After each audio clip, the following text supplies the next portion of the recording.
नमस्कार दोस्तों। आज हम इस वीडियो में इलेक्ट्रिकल की और कुछ इम्पोर्टेंट ऑब्जेक्टिव क्वेश्चन के बारे में डिटेल में डिस्कशन करेंगे।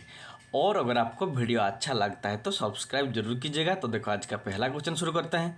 पहला क्वेश्चन है, which component of the no load current of the transformer is opposite in phase to the induced EMF. देखो, ट्रांसफार्मर की जो नो लोड करंट होता है इसका कौन सा कंपोनेंट इंड्यूस्ड ईएमएफ के साथ ऑपोजिट में होता है और इन फेज में होता है।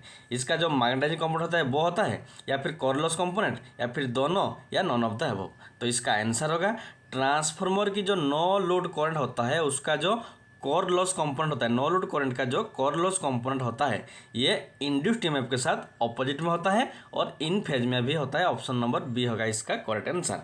ये वाला फिगर देखो, इस फिगर में देखो, ये जो I0 है ये नो लोड करंट है। इसका दो कंपोनेंट, जो नो लोड करंट होता है इसका दो कंपोनेंट होता है। एक होता है हमारा मैग्नेटाइजिंग कंपोनेंट IM, और दूसरा जो होता है वो होता है कोर लॉस कंपोनेंट या वर्किंग कंपोनेंट होता है। तो ये जो वर्किंग कंपोनेंट, ये वाला देखो वर्किंग कंपोनेंट, और ये जो वर्किंग कंपोनेंट है और इधर आता है हमारा induced EMF E2।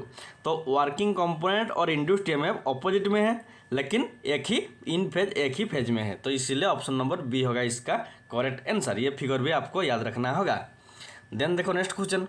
Next question है, which of the following is not provided in A PNP transistor. देखो, जो पीएनपी ट्रांजिस्टर होता है उसमें बेस नहीं होता है, या फिर एमिटर नहीं होता है, या फिर कलेक्टर नहीं होता है, या हीटर नहीं होता है। तो इसका आंसर होगा, जो पीएनपी टाइप ट्रांजिस्टर होता है उसमें हमारा हीटर नहीं होता है। ऑप्शन नंबर डी होगा इसका करेक्ट आंसर। क्योंकि देखो, ये जो पीएनपी ट्रांजिस्टर है, पहला वाला जो होता है वो एमिटर होता है, मिडिल में जो होता है वो बेस होता है, और लास्ट में जो होता है वो कलेक्टर होता है। तो एमिटर है, बेस है, कलेक्टर है, लेकिन हीटर जो होता है वो हमारा ट्रांजिस्टर में नहीं होता है। तो ऑप्शन नंबर डी होगा इसका करेक्ट आंसर। देन देखो नेक्स्ट क्वेश्चन। नेक्स्ट क्वेश्चन है, what are the advantages of solar cell. देखो, जो सोलर सेल होता है इसका एडवांटेज क्या होता है। इसका मेंटेनेंस बहुत कम होता है, मेंटेनेंस, या फिर इसमें कोई पोल्यूशन नहीं होता है, या फिर मेंटेनेंस बहुत ज़्यादा होता है, या फिर 1 और 2 मीन से मेंटेनेंस कम होता है और पोल्यूशन कम नहीं होता है। तो ऑप्शन नंबर 4 होगा, या 1, 2, 3 इनमें से कौन सा ऑप्शन करेक्ट होगा।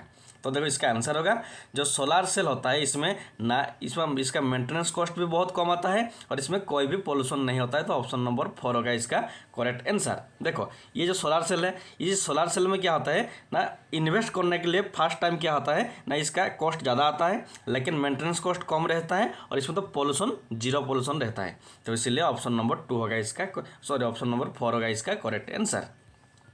देन देखो नेक्स्ट क्वेश्चन। नेक्स्ट क्वेश्चन है, the phenomenon of corona is generally accompanied by. देखो, जो ट्रांसमिशन लाइन में जो कोरोना इफेक्ट होता है, तो इनमें से कौन सा उसका फेनोमेनन होता है। उसमें बैंग होता है, या फिर हिसिंग साउंड प्रोड्यूस होता है, या फिर मैग्नेटिक हिम होता है, या फिर ऑल ऑफ द अबव। तो इसका आंसर होगा, जब किसी ट्रांसमिशन लाइन में कोरोना इफेक्ट होता है तब तो क्या होता है, उसमें हिसिंग साउंड प्रोड्यूस होता है। ऑप्शन नंबर बी होगा इसका करेक्ट आंसर। देखो, ये होता है हमारा ट्रांसमिशन लाइन में कोरोना इफेक्ट का फिगर। देखो, इसमें हिसिंग साउंड होता है, फेंट ल्यूमिनस ग्लो होता है, ये जो एयर होता है उसके चारों तरफ वो आयोनाइज होता है। ये सभी होता है हमारा फेनोमेनन किसका, कोरोना इफेक्ट का, कोरोना वायरस का नहीं, ट्रांसमिशन लाइन में जो कोरोना इफेक्ट होता है। तो ऑप्शन नंबर बी होगा इसका करेक्ट आंसर। देन देखो नेक्स्ट क्वेश्चन। नेक्स्ट क्वेश्चन है, a diac is a semiconductor device which act as. देखो, जो डायक होता है वो 3 टर्मिनल बाई डायरेक्शनल स्विच होता है, या फिर 4 टर्मिनल मल्टी डायरेक्शनल स्विच होता है, या फिर 2 टर्मिनल यूनिट डायरेक्शनल स्विच होता है, या फिर 2 टर्मिनल बाई डायरेक्शनल स्विच होता है। तो इसका आंसर होगा, जो डायक होता है, ये वाला फिगर देखो, जो डायक होता है ये हमारा 2 टर्मिनल होता है। देखो, ये एक टर्मिनल MT1 MT2 2 टर्मिनल और बाई डायरेक्शनल होता है। तो ऑप्शन नंबर डी होगा इसका correct answer. Very very important question डायक।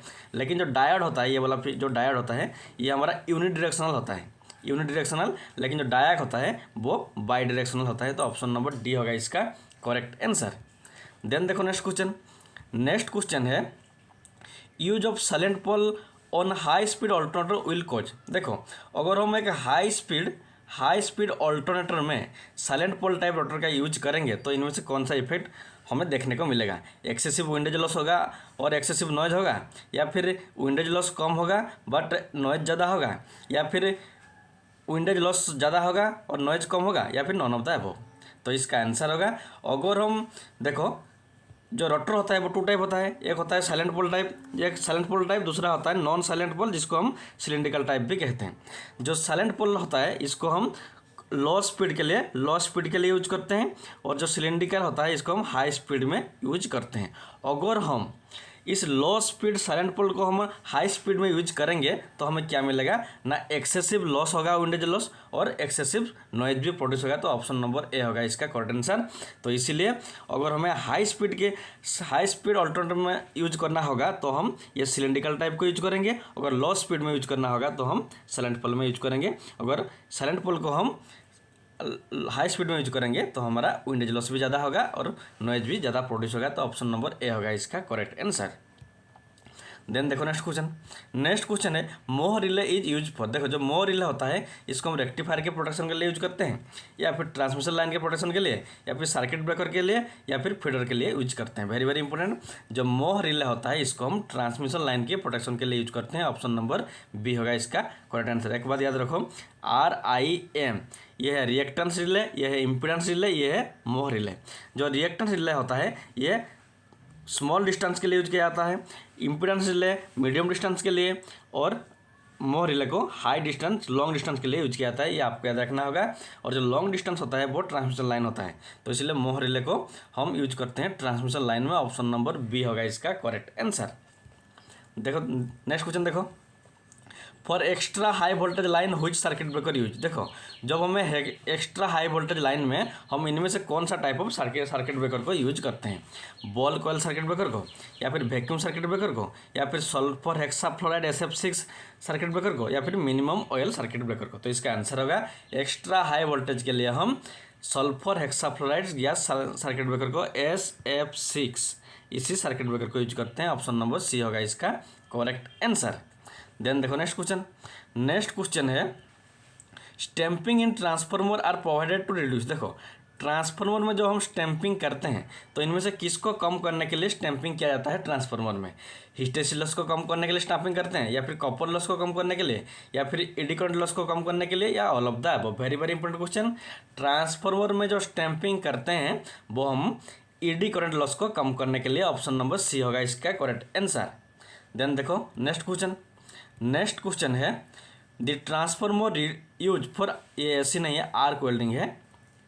Transformer use for arc welding sets to. देखो जो आर्क वेल्डिंग के लिए जो ट्रांसफार्मर हम यूज करते हैं वो हमारा स्टेप डाउन ट्रांसफार्मर होता है, या फिर नॉन ऑफ द अबव होता है, या फिर स्टेप अप ट्रांसफार्मर होता है, या बूस्टर टाइप ट्रांसफार्मर होता है।